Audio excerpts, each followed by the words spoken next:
අයිබෝන් යාළුවනේ අද අපි බලන්න මේ පුරුදු නිෂ්පාදනයේ අවසාන අදියර වෙන පුරුදු බැඳීම කියන එක. ඒ කියන්නේ වෙළඳ පොළට යන්න මිටි බඳින්න ඕනේ. මේවා මේ විදිහට වෙළඳ පොළට යවන්නේ නැහැ. අපි සාමාන්‍යයෙන් මේක මිටි එකක් හෝ මිටි දෙකකට මේක බැඳලා වෙළඳ පොළට යවන අවසාන අදියරට තමයි අපි ඇවිල්ලා තියෙන්නේ. අපි දැන් ක්‍රමයෙන් බැලුවා පුරුදු කපන තැන ඉඳන්ම පුරන්න තලන්න මේ නිෂ්පාදනය මෙතෙට හැදෙනකම් අපි බලලා තියෙනවා. දැන් අපි වෙළඳ පොළට යවනකොට මේක කොහොමද වෙළඳ පොළට යන්නේ කියලා බලමු. මේක මිටි බඳින්න ඕනේ. ඉතින් මිටි බැඳීමේ වැඩ කටයුතුකුත් තියෙනවා. ඉතින් ටිකක් කාලය ගත වෙන වැඩක් තියෙනවා. ඉතින් අපි මේවා තෝරලා ඒ ආකාරයට මිටි බඳින්න ඕනේ. ඒක තමයි තියෙන්නේ අවසාන අදියර. ඉතින් මේක හරියට කරගන්න ඕනේ. ඉතින් මේක අවසාන වශයෙන් වෙළඳ පොළට යන හින්දා මේක නිවැරදිව මේක තෝරලා මේ කටයුතු කරගන්න ඕනේ. ඇත්තට මේ තියෙන්නේ කුඩා මිටි. මේ මිටි අපි අදපු කුඩා මිටි මේ තියෙන්නේ. මේවා තමයි අන්තිමට ලොකු මිටියක් කරලා අපි යවන්නේ. ඉතින් මේවා වේලලා මේ නිවැරදි ආකාරයට වේලලා සතුටලා කොම කරලා තියෙන්නේ. දැන් ඉතින් කරන්න දෙයක් නැහැ. මේක මිටියකට ගන්න තමයි තියෙන්නේ. අපි නම් බලමු මේ පුරුදු මේ අවසාන නිෂ්පාදනය කොහොමද මිටියකට එන්නේ කියලා. එහෙනම් අද වීඩියෝ එකෙන් මේක ගැන සොයලවන්න.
හරි මේ ආකාරයෙන් දැන් කුරුඳු මිටිය බැඳලා අවසానයි.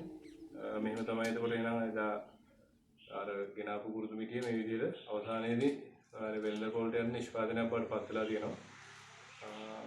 එහෙනම් අවසාන කටයුතු විදිහට මේ ලම් ටික වැඩි ලම් ටික අපි ඉවත් කරගන්නවා. ඊට මේ සත්‍ය සූදා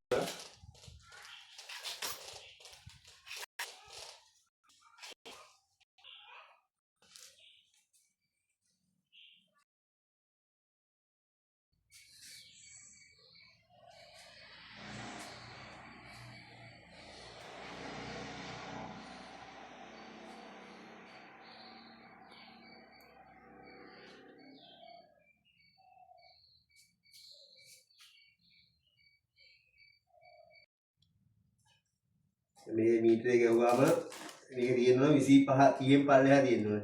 දැන් ඔය කුරුදු ටිකේ අරවා 18යි 19යි 20යි. ඔව් මේක හොඳටම වෙයිලා තියෙනවා. හොඳම තත්ත්වයෙන් තියෙනවා මේක. මීටරේ ගොඩක් කාලවන්නේ. මේ කුරුදු ටිකේ 19යි 20යි එමෙන්නේ. හොඳම තත්ත්වයෙන් තියෙනවා කුරුදු ටික වෙයිලා.